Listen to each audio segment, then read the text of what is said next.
you please introduce yourself to the viewers? My name is Diamant. I'm 41 years old. Oh, I got so old. And I live in Sweden, in Stockholm. For the last 10 years, I've been doing advocacy for new traditional architecture and new traditional urban planning. Well, this is like a hobby of mine, you could almost call it. I have a normal day job and a 16-year-old daughter, like a lot of other things than architecture and urban planning. But this is what I have been known for, my advocacy, because it's a real problem, not only in Sweden where I live, but more or less everywhere in the world, that we got horrific architecture and horrific urban planning by the people, the so-called experts. So could you explain in the simplest terms why did the uprising start here in Scandinavia, and why did people have enough of what got built? People have had enough of what is built everywhere. They just need to be a spark. So there are two conditions maybe that make it easy to start it in Scandinavia compared to other countries. One is, of course, okay, today it's a bit different, but 10 years ago in 2013 when everything began, internet penetration. You know, together with the United States, I think Scandinavia was, you know, the earliest adapters. In France and Italy, they still lived in real life, but we, because of our long cold winters, 95% of the population is connected to the internet, and we use, of course, then a lot of social media. So the ground here is very fertile, you know, to make like some kind of internet movement. And the second one is just chance. We succeeded in creating a format that engages people. And then this format is convertible. As we found out, you know, now that the Architecture Uprising is in many other countries, you can find it in Netherlands and Israel and Germany, and there are similar movements everywhere, and people ask to start it. So we just found the format here. So it's not luck, but it just started here, and there was a lot of good internet penetration in this country, so that's why it works here. Chance. Could you tell the origin story from the very beginning of the Architecture Uprising? Yeah, it's a complicated story. I try to wrap it up. But basically, since I was a teen, like many other people, you walk around in downtown Stockholm and you see buildings from the 60s and onwards, and they are very ugly. And then you see older buildings and they are very beautiful. That's, you know, the first simple realization that you get. And it starts a conflict. Why does it have to be this way? Because more or less you're taught that we were very poor in Sweden 100 years ago, and then we made this wealth. We acquired lots of wealth, especially the post-war period. We became one of the wealthiest nations in the world. Yet if you look at our architecture, it seems the other way around, that we were very poor today and we were very wealthy yesterday. Conflict in my mind. I wanted to be part of some kind of change or investigate this, but then of course, you know, life continued. I got engaged, I got my daughter, I studied at the university, but then gradually social media came. I think Facebook was created in 2007. It was not ready yet, and I was not interested in Facebook or social media because it was, like many other platforms, it was a place for narcissists. People took photos of their food, what they ate for breakfast, and they posted it and other people liked it. It was really like, this is just for idiots, more or less. But then Facebook matured a bit, and all this narcissistic crowd moved to Instagram. So Facebook, you had many, you know, different groups that started. They started with different topics and interests. So because I had these things in mind and I wanted to, you know, to try to do something, I came up with a group in Swedish that later switched to English that had the simple goal of showcasing actual new build traditional architecture. Because it's one thing to tell people that we should build classical, and it's another to show an actual built building. Because if you show them an actual built building, then it has been done. All the arguments against, you know, the economy, the Are they craftsmen? All these questions get answered immediately because it has been done. And just show that we can build this today if we want to. The tactics was also very, it was for a directed at a Swedish audience, and it was, my understanding of the Swedish mentality back then, and it's probably very similar today, is that you cannot show examples from countries that Swedes consider backwards. So no, sorry to say, dear Poles, not that many Polish examples, not that many Russian examples, because they could always claim that these countries are not as progressive as we are in Sweden.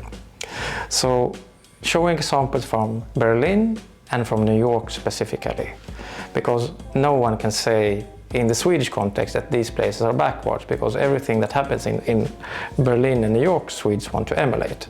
There was an extreme New York fixation 10 years ago in Sweden. Everything, every new place in Sweden was called Brooklyn or Bronx. So ridiculous.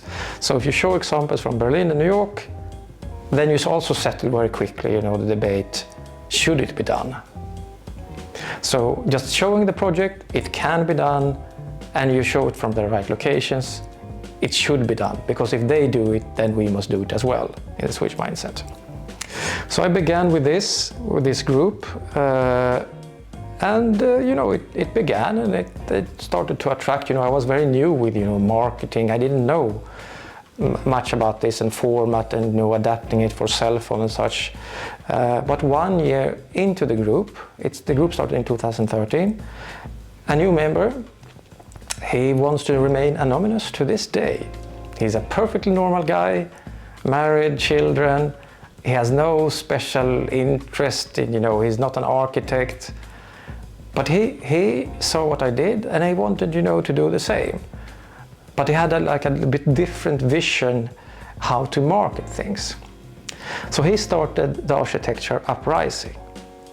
So we cooperated since then we cooperated, because he doesn't want to be in media, so I spoke to the media. And I did, most of the research, finding new projects, I did. And then, because they have a little bit different approach, my group and the Architecture Uprising, they like mutual cooperation. I learned extremely much about how to market, how to present projects, and he just got projects because I, discovered all the projects. So he worked a successful model. Very, I wouldn't say it's simple, it's magical. One good picture with a short text, built in Berlin 2013. Click, share and like if you want the same in Sweden. Very, very simple. And this took off. This took off magically because it was so effective format, so that people that don't have architecture as a main interest got hooked about it. And that is the success story of the Architecture Uprising, that people, when I say regular people is everyone that is not an architect. Like, doctors, journalists, engineers,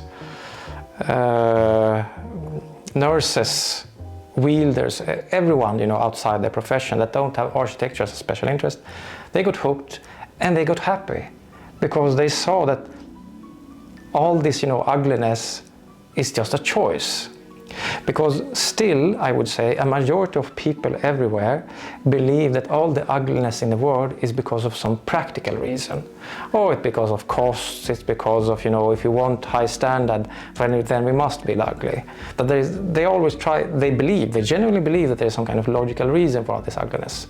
And then when you present to them, no, it's not a logical reason, it's an ideological reason, because architects want to build this way.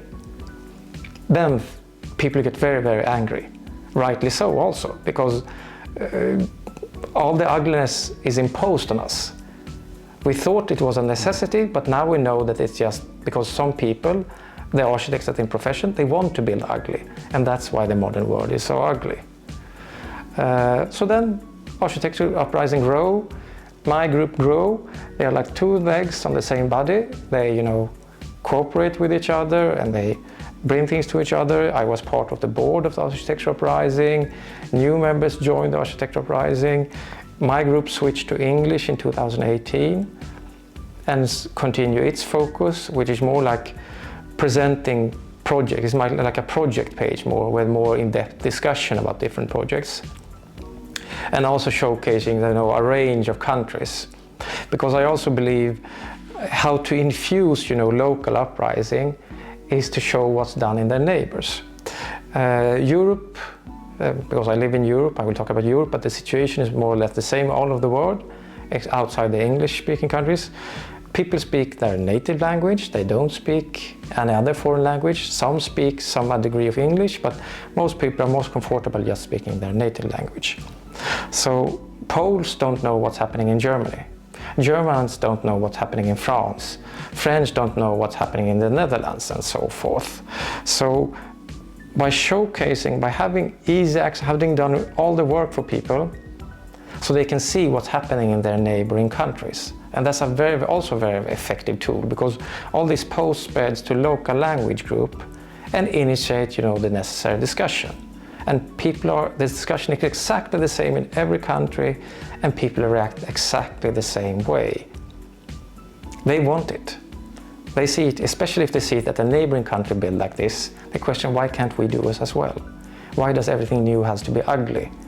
If they build beautiful in Poland and you're in Czech Republic, then there is no reason why you shouldn't build beautiful in your place as well.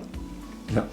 I tried to compromise it now, but it's a long story, because it's 10 years now, and it has grown amazingly, and it's spread to many countries now, and it's continually spreading. Yeah.